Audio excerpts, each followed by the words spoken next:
The scene was set in a packed House chamber during a tense federal budget hearing. Musk, seated high at the speaker's podium, wielded his gavel like a tech CEO controlling a boardroom.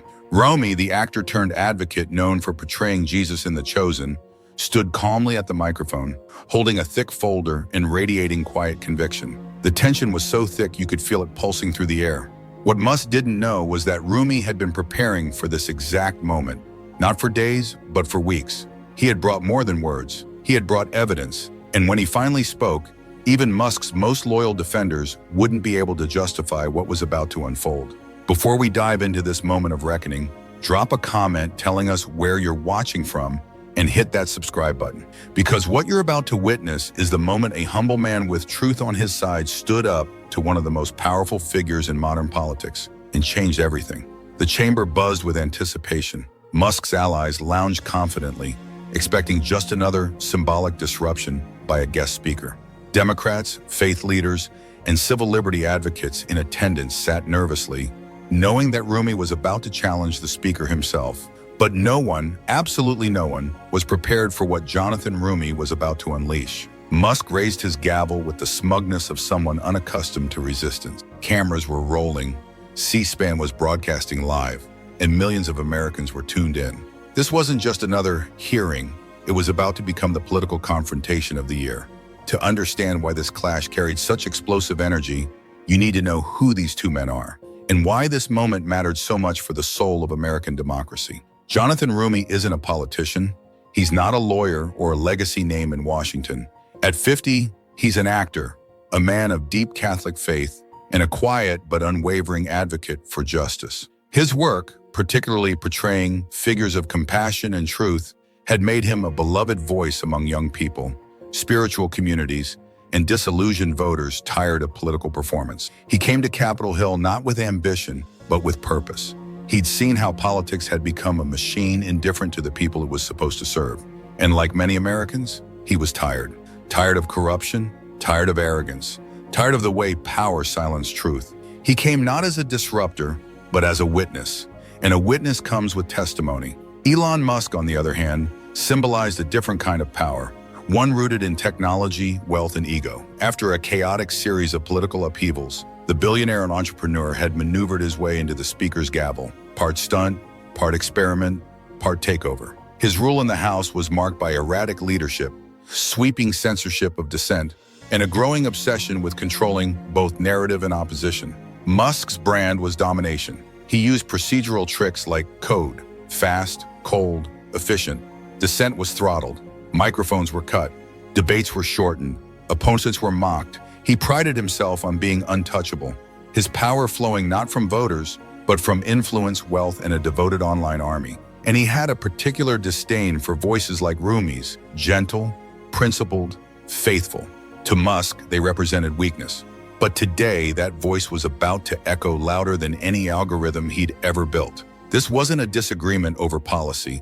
This was a spiritual and political showdown over truth, transparency, and who really governs America, the powerful or the people. For months, Musk had been silencing oversight, rushing bills without debate, and excluding the minority from legislative process. The House had become more autocracy than deliberative body, but the people had been watching, and they were tired of the arrogance, tired of the games, tired of watching their representatives be silenced. This was Jonathan Roumie's moment, not just to speak, but to stand. And it was Musk's last chance to shut him down. That day's hearing was supposed to be routine. Musk planned to steer the session, control the dialogue, and pass the agenda unchallenged. It had worked dozens of times before, but Jonathan Roumie had other plans. He had studied Musk's methods, every tactic, every evasion, and he had prepared his words like scripture. Because he didn't come to perform, he came to reveal. And the question on everyone's mind, would the speaker's authority be enough to suppress the truth? Or was the truth finally powerful enough to break through the noise? Most of the chamber had already resigned themselves to another day of being steamrolled, but Jonathan Roumie was different. He sat in the front row, not as a congressman, but as an invited citizen advocate, with a thick folder of documents resting on his lap. His posture was upright, his expression calm, and his eyes locked on Speaker Elon Musk. He had been preparing for this day for weeks, and everyone around him could sense that something was about to break open. The hearing began as expected. Musk called for opening statements, selectively recognizing Republican members who echoed his polished talking points about fiscal responsibility and government efficiency. Any opposing voices were restricted, their microphones abruptly cut off if they dared speak beyond their rigid time limit. Then it was Roumie's turn. He rose from his seat, walked toward the witness microphone with quiet confidence, the echo of his steps crisp on the marble floor. The chamber fell still. Even the most loyal Musk supporters shifted uncomfortably in their chairs. They could tell this was not going to be business as usual. "Mr. Speaker," Roumie began, his voice clear and steady, "I have a few questions regarding budget allocations. Questions the American people have a right to hear answered." Musk's response was immediate and condescending. "The gentleman is granted 3 minutes. Please keep your remarks brief and procedural." But Roumie didn't flinch. "With respect, Mr. Speaker, the people didn't send me here to perform. They sent me to ask hard questions, and I intend to do just that. What I have before me," he said, gently lifting his folder, "is documented evidence of irregularities that deserve full transparency." The word evidence sent a ripple through the room. Musk's grip on the gavel tightened. His expression shifted, calculated confidence giving way to irritation. "The gentleman will confine his comments to general observations," Musk barked. "Allegations are not appropriate during opening remarks." But Roumie had anticipated this. He had studied the rules as carefully as he had memorized scripture. "With all due respect, Mr. Speaker, the rules do not prohibit the presentation of documented facts. Are you suggesting that budgetary evidence is inappropriate for a budget hearing?"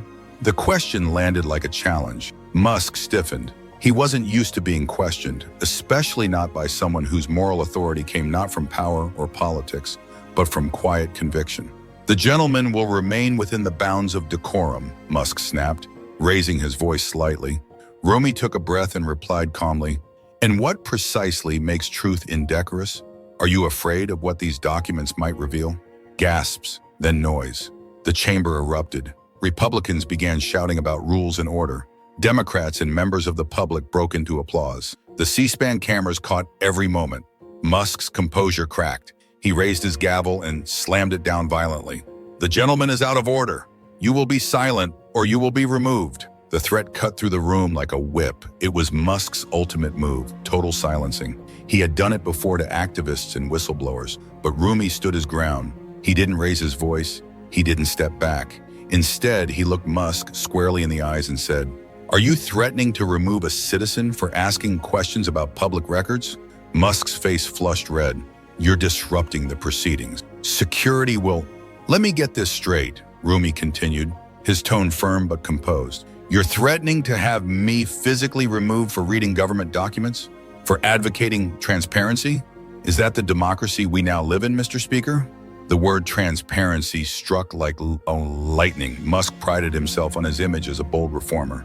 Being painted as secretive, or worse, afraid, was a humiliation he couldn't stomach. The gallery exploded into applause. Supporters stood to their feet, cheering for Roumie's courage. Musk slammed his gavel again and again, his face a mask of fury.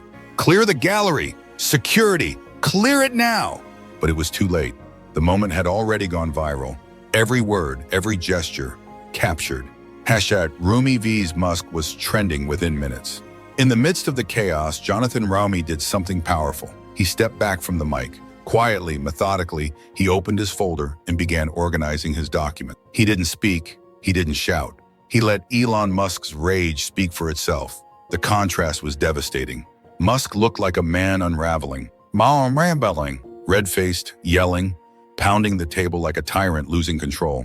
Roumie stood in quiet stillness, a symbol of discipline and moral clarity. The image was unmistakable. Truth standing against power and refusing to blink. One by one, Democrats and independents began to rise to their feet in solidarity. A visual wall of support formed behind Roumie. Even a few moderates shifted uncomfortably in their seats.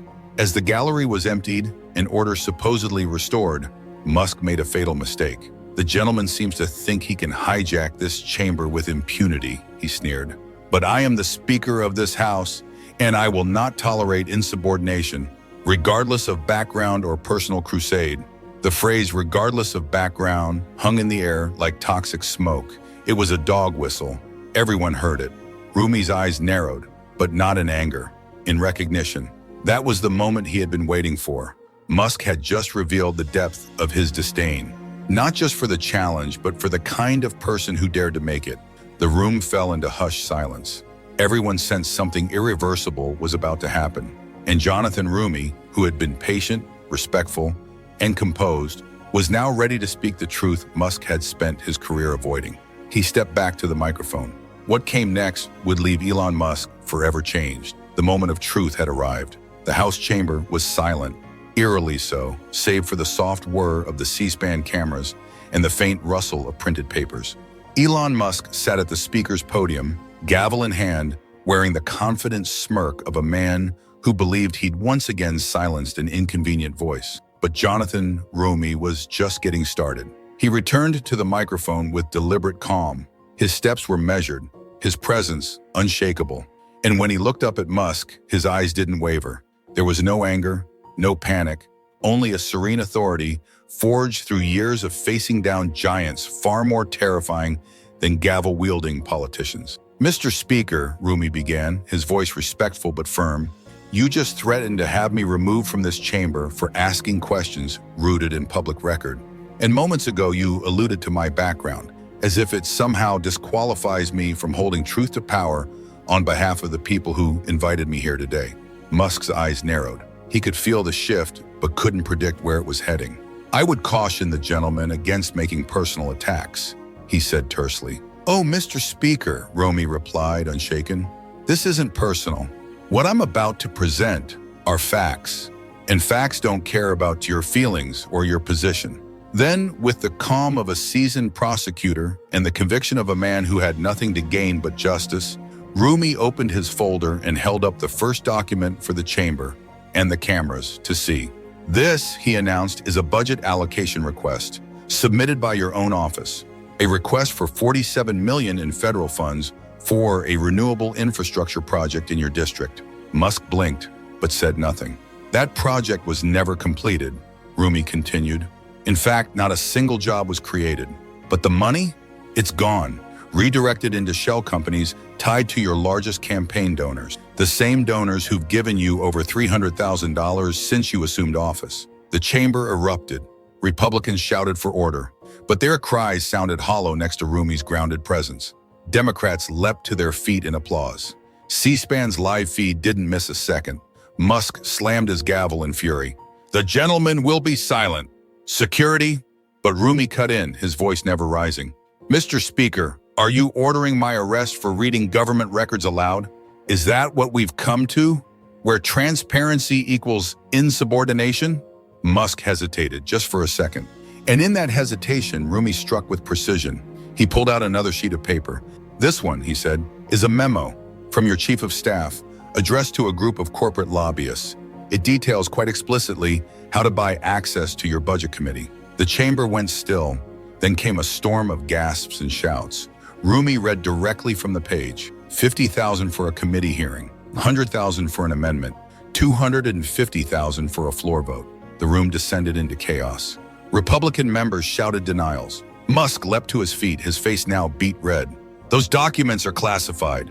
Where did you—" But Roumie only smiled, a quiet, devastating smile. "Ah, so you admit they're real. That's all I needed to hear." The trap had been set, and Musk had walked straight into it. "They're not classified," Roumie added. "They were leaked by members of your own staff, people who couldn't stomach the corruption any longer." Musk realized his mistake, but it was too late. Roumie moved in for the finish. "Mr. Speaker, while you speak publicly about fiscal responsibility and moral leadership, behind closed doors, you've been auctioning off the democratic process. You've gutted programs that support working families, then sold influence to the highest bidder. And when someone tries to expose it, you call security." His words struck like hammer blows. Musk opened his mouth, but no sound came out. For the first time since becoming speaker, Elon Musk was speechless. The gallery erupted, this time into sustained, thunderous applause. Citizens who had come to witness a routine budget hearing were now watching history unfold. A man of faith had just held the most powerful man in Congress accountable, live and on camera. The applause didn't stop. Musk's repeated gavel bangs were barely audible beneath the cheering. Even some Republicans sat in discomfort. They knew the optics were devastating. They had known about Musk's access pricing, but never imagined it would be exposed this brutally, this publicly. Social media platforms exploded. Hashtag Musk exposed, hash Roumie speaks, and hash truth over power were trending within minutes. Clips of the confrontation spread like wildfire. TikTok flooded with reaction videos. Twitter, or X in Musk's world, ignited with outrage and praise. Instagram Reels dissected the exchange line by line. Conservative commentators were split. Some doubled down, but others quietly praised Roumie's restraint, clarity, and courage. But Roumie wasn't done. He reached into the folder one last time and pulled out one final document. "This," he said, "is a text message from you, Mr. Speaker, sent to a prominent lobbyist last week." Musk tensed visibly. In it, Roumie read, "You referred to women in Congress as loudmouthed troublemakers who need to be put in their place. You continued, they think they can come here and change things. I'll show them who runs this town. A few threats and they'll fold, just like always." The room froze. This wasn't just about money anymore. It was about character. It was about who Elon Musk really was when he thought no one was watching. Roumie looked up from the page, locking eyes with the speaker. "Well, Mr. Musk," he said slowly, "this man didn't fold. This man didn't take your threats. This man came prepared, and this man just exposed you for exactly what you are, a corrupt, power-drunk opportunist who thinks the rules don't apply to him." He stepped back, letting the silence breathe.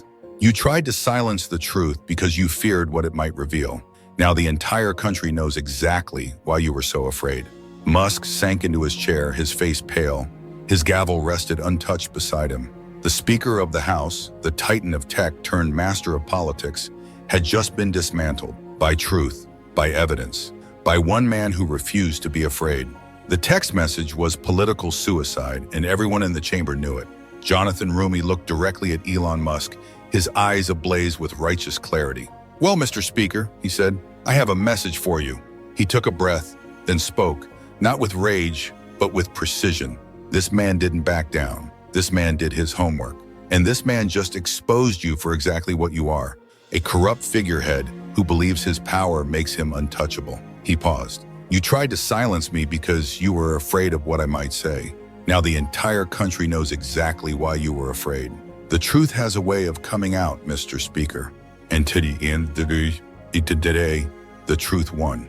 Musk slumped into his chair like a deflated balloon. His gavel lay untouched on the podium. His face was pale, his confidence shattered.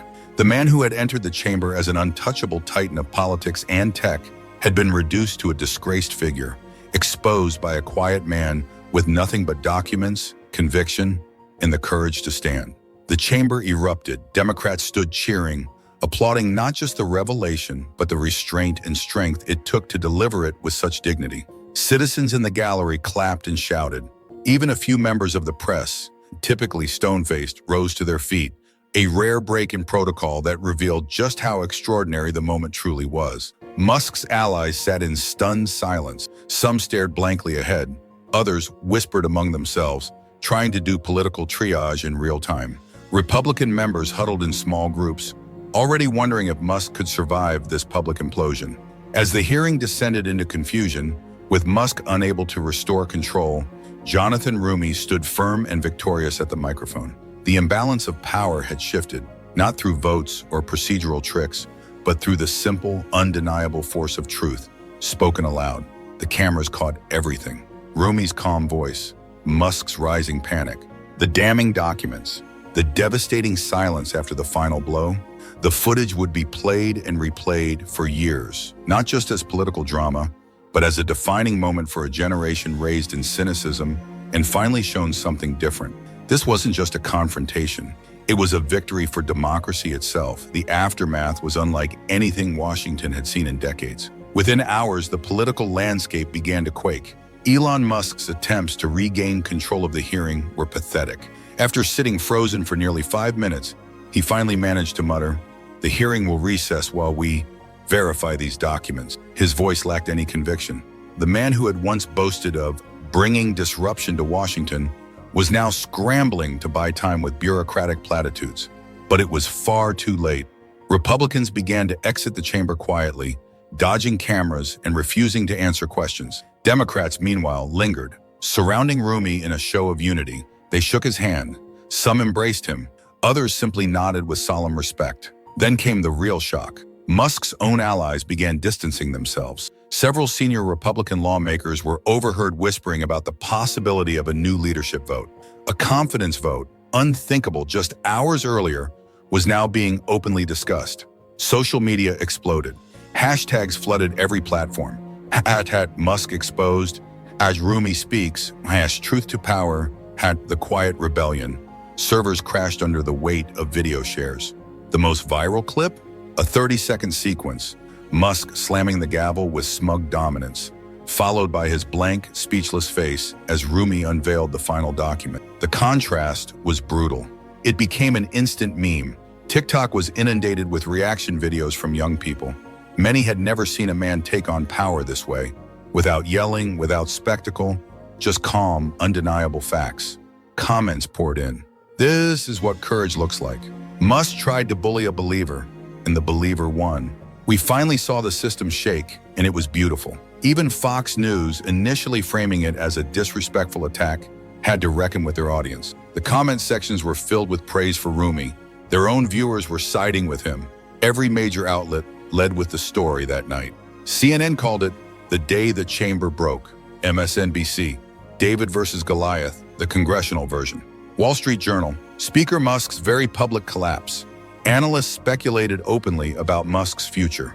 Rachel Maddow devoted her entire show to the confrontation. She invited constitutional scholars who praised Roumie's use of parliamentary rights to dismantle the illusion of control. Even conservative commentators admitted this wasn't an outburst.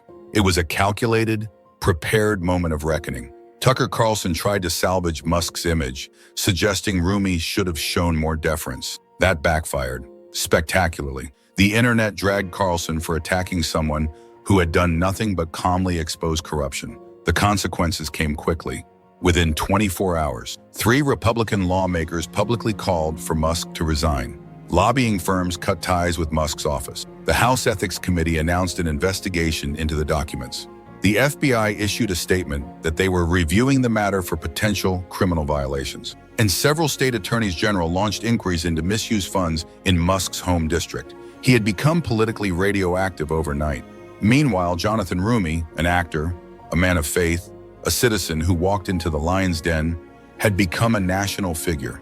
A quiet voice who had done what no one else could. He made truth louder than power. Speaker Emerita Nancy Pelosi issued a formal statement praising Jonathan Roumie's extraordinary courage and preparation. This is exactly the kind of accountability the American people are desperate for, she wrote. Mr. Roumie reminded us that you don't need a title to speak truth to power. You just need conviction, evidence, and the courage to stand your ground. Progressive leaders such as Alexandria Ocasio-Cortez and Bernie Sanders echoed the praise across social media. AOC tweeted, "This is what happens when you put someone with faith and moral clarity in front of raw power." Jonathan Roumie came prepared, stayed composed, and delivered truth like a masterclass. Even typically cautious Democrats were emboldened by what had happened. Roumie wasn't one of them, yet he had achieved something they'd struggled with for years, forcing unchecked power to face consequences. Faith leaders across denominations released statements supporting Roumie's stand. One interfaith coalition wrote, "When politics failed, the quiet voice of a man of God reminded us of what public service is supposed to be." Meanwhile, the Republican Party was in disarray. Musk's allies scrambled to contain the fallout, but it was futile. The evidence was overwhelming, and worse, the video clips were everywhere. Some GOP members privately admitted that the corruption allegations were not just credible, they were damning. The party's fundraising machines stalled overnight. Major donors pulled their support, terrified of being associated with the unfolding scandal. The Republican National Committee was inundated with angry calls from high-profile contributors who felt misled and betrayed by Musk's leadership. Conservative media split down the middle.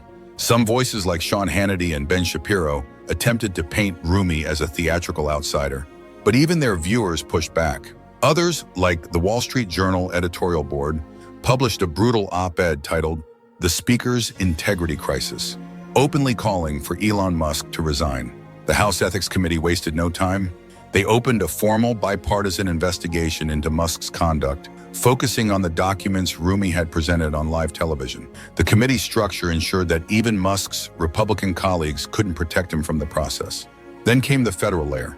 The FBI confirmed that they were reviewing the matter to determine whether Musk had violated federal corruption, bribery, and abuse of office statutes. Federal prosecutors began quietly assembling a case. In Texas, California, and even Musk's home state, state attorneys general announced parallel investigations into the misuse of federal funds and lobbyist collusion. The scandal was no longer just a DC problem. It was bleeding into boardrooms, donor circles, and backroom deals across the country.